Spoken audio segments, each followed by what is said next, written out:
Hola, muy buenas tardes. Es un placer estar con ustedes hoy, aunque sea virtualmente.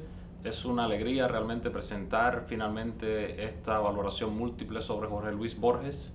Como ustedes saben, la edición se hizo primero en colaboración con el Centro Borges de la Universidad de Pittsburgh. Es la que tengo yo en mis manos y finalmente se ha impreso en Cuba. Para los que no me conocen, mi nombre es Alfredo Alonso Estenós, soy profesor de literatura latinoamericana y de lengua española en la Universidad Luther College en el estado de Iowa, en Estados Unidos. También soy codirector del Centro Borges, como decía, en la Universidad de Pittsburgh, y coeditor de la revista Variaciones Borges, que es una revista especializada en Borges que se publica 2 veces al año. Entre los libros que he publicado sobre Borges está un libro sobre la recepción, sobre la lectura de Borges en Cuba, que se publicó en el año 2017. Entonces, como decía, de nuevo, es un placer haber sido invitado a editar esta colección. La Casa de las Américas siempre fue una referencia cultural para nuestra generación, para mi generación, una referencia intelectual importante, y en particular la serie de valoración múltiple siempre funcionó no solo como, digamos, como una referencia para leer buena crítica sobre los autores latinoamericanos, sino también como una aspiración, digamos, crítica de lo que se podía hacer. Otro aspecto importante sobre mi trabajo es que, como algunos de ustedes saben, trabajé en la revista Casa de las Américas desde el año 1997 al año 2000. Ahí tuve la oportunidad de conocer y de trabajar con Roberto Fernández Retamar y con Luis Toledo Sande, a quienes le debo muchísimo de lo que sé sobre el trabajo de edición.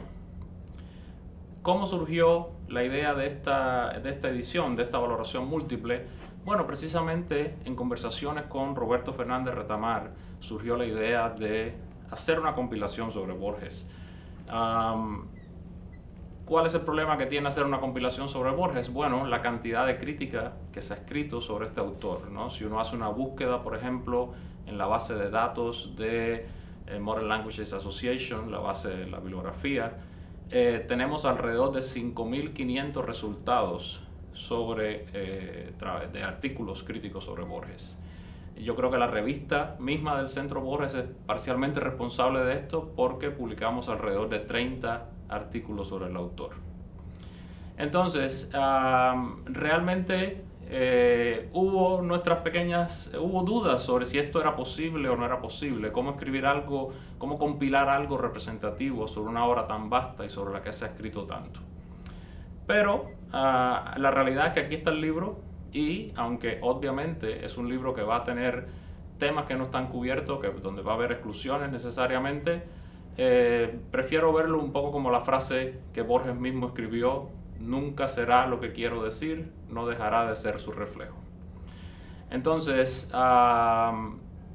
¿cuáles son los criterios, digamos, que he usado para compilar estos textos? En primer lugar, dar un poco de perspectiva histórica sobre la obra de Borges, sobre la crítica de la obra de Borges. O sea, el primer texto que se compila aquí se publicó en el año 1930 y el último texto es del año 2015. Entonces esto yo creo que da más o menos una perspectiva histórica de cómo la crítica sobre Borges ha cambiado, ha evolucionado. La otra cuestión es tener en cuenta textos que aún tienen vigencia, o sea, textos que marcaron en su momento un modo de leer a Borges, una manera de acercarse a su obra, y que de alguna manera, aunque ya nos parezcan obvios, debemos tener en cuenta que en ese momento no lo eran. Entonces el hecho de que estos textos todavía tengan una relevancia fue un factor importante a la hora de seleccionarlos.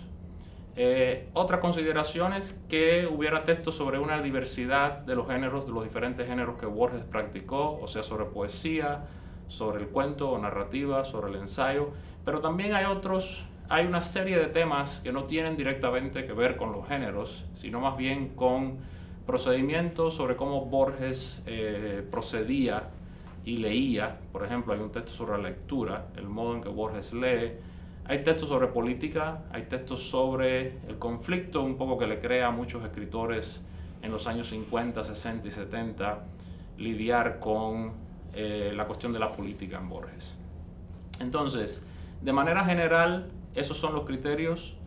En cuanto a la estructura del libro, como decía, comenzamos con un texto sobre la poesía inicial de Borges, un texto de Néstor Ibarra, quien fuera su amigo y traductor al francés de parte de su obra.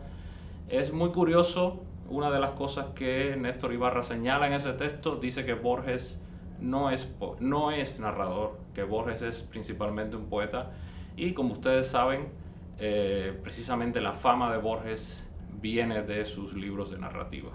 Es interesante ver también cómo la discusión en torno a lo fantástico y al realismo surge desde muy temprano en la obra de Borges. O sea, esta idea de que por qué una literatura fantástica tiene que ser relevante para América Latina.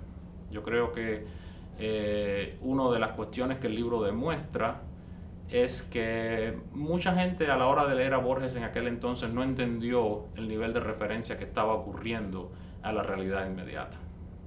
Aunque no hay un texto suyo completo, pero por ejemplo en la sección Otras opiniones hay dos textos de Piñera que demuestra cómo de Vigilio Piñera, que demuestra cómo va cambiando esa lectura. O sea, en un momento Piñera dice que la literatura de Borges es exótica, no tiene nada que ver con su contexto inmediato. Sin embargo, después, a principios de los años 60, Piñera escribe que esa literatura que escribe Borges, con todo lo fantástica que puede parecer, es en realidad una gran metáfora de Buenos Aires, de la sociedad argentina. Otro aspecto interesante es ver la cuestión de lo histórico en Borges. Es algo que menciono en el prólogo del libro. Es muy curioso que en esta antología conocida por todos, Las páginas escogidas de Roberto Fernández Retamar, que fue un libro tan influyente para mi generación, fue el primer libro que se publicó en Cuba que compiló la obra de Borges. En este libro, Roberto hacía un llamado a estudiar la cuestión histórica en Borges, porque los estudios sobre lo fantástico abundaban mucho y él pedía de alguna manera que se concentraran más estos estudios en los factores históricos en su obra. Varios años después, Daniel Balderston, que es el director del Centro Borges con quien trabajo y una de las figuras más importantes en el mundo de los estudios de Borges, escribió precisamente un libro sobre esto, titulado en español Fuera de contexto, y que tiene que ver con la representación de la historia en Borges. Tenemos un texto suyo que habla sobre esto, sobre cómo Borges codificó las referencias específicas a la historia, cómo escondió de alguna manera muchas de estas referencias e hizo a sus críticos pensar en su momento que no había realmente una conexión histórica. Un aspecto también interesante de la evolución de la lectura de Borges es este aspecto de Borges como escritor postcolonial, ¿no? Muchos críticos desde los años 30, en los años 40, criticaron a Borges por lo que supuestamente era una actitud un poco colonial, ¿no? Frente a la manera que hacía, la manera que leía la literatura proveniente de las antiguas metrópolis. Y yo creo que el texto, por ejemplo, de Edna Eisenberg sobre Borges como escritor postcolonial desmonta ese argumento y demuestra de nuevo cómo la lectura de Borges ha evolucionado, ha cambiado con el tiempo. Hay textos sobre la política del idioma, sobre la cuestión política en Borges, pero ya vista de otro ángulo. Mucho del debate en torno a la cuestión política en Borges tuvo que ver siempre con la diferencia entre las opiniones y su obra. Entonces, de alguna manera, esto impidió un análisis más profundo de la cuestión política en sus obras mismas. Entonces, el texto que cierra el volumen, el texto de Bruno Bostils, yo creo que hace un panorama de esta polémica y muestra cómo es posible leer lo político en Borges en su obra misma y no tanto en sus opiniones. Como decía, hay muchas cosas en este libro que no están. Una de esas cosas es parte del trabajo más reciente que se ha hecho con la obra de Borges. Este trabajo tiene que ver con sus manuscritos. En el año 2019, uno de los acontecimientos más importantes que ha ocurrido en el campo de estudio de Borges fue la donación por parte de la viuda de Donald Yates de una serie de cuadernos con los manuscritos de Borges de muchos textos importantes. Esta donación fue hecha a la Universidad de Michigan State, donde se encuentran ahora para consulta pública. Entonces, esos manuscritos nos han revelado muchísimo sobre el trabajo como conferencista de Borges. Para que tengan una idea, en el año 1951, por ejemplo, Borges dio alrededor de 125 conferencias, lo cual significa que daba una conferencia prácticamente cada 2 días. Entonces, las notas para esas conferencias están en estos cuadernos.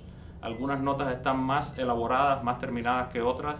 Y en estos momentos, el Centro Borges, con un equipo de la Universidad de Mar del Plata en Argentina, estamos trabajando en una edición con una selección de estas notas para conferencias. Entonces esto es, digamos, algo que no está en el libro y que si se hace una futura edición habría que incluir algo sobre esto, porque ha revelado de nuevo el método de trabajo de Borges, cómo anotaba, cómo estudiaba, el rigor que aplicaba a estas conferencias que muchas veces no eran para un público especializado, eran para un público general.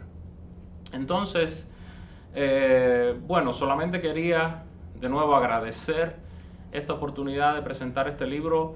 Se pensó este libro sobre todo para el lector cubano, así que me complace mucho que este libro circule en Cuba finalmente. Y quería también agradecer a las personas de la Casa de las Américas que tuvieron que ver con la edición de este libro, a Jorge Fornet, a Claudia Torras, la editora, a Ricardo Villares, el diseñador, también a Caridad Tamayo y finalmente a la persona con quien he estado comunicándome en estos meses, Fernando Luis Rojas. Entonces, muchísimas gracias por esta oportunidad y que disfruten la lectura.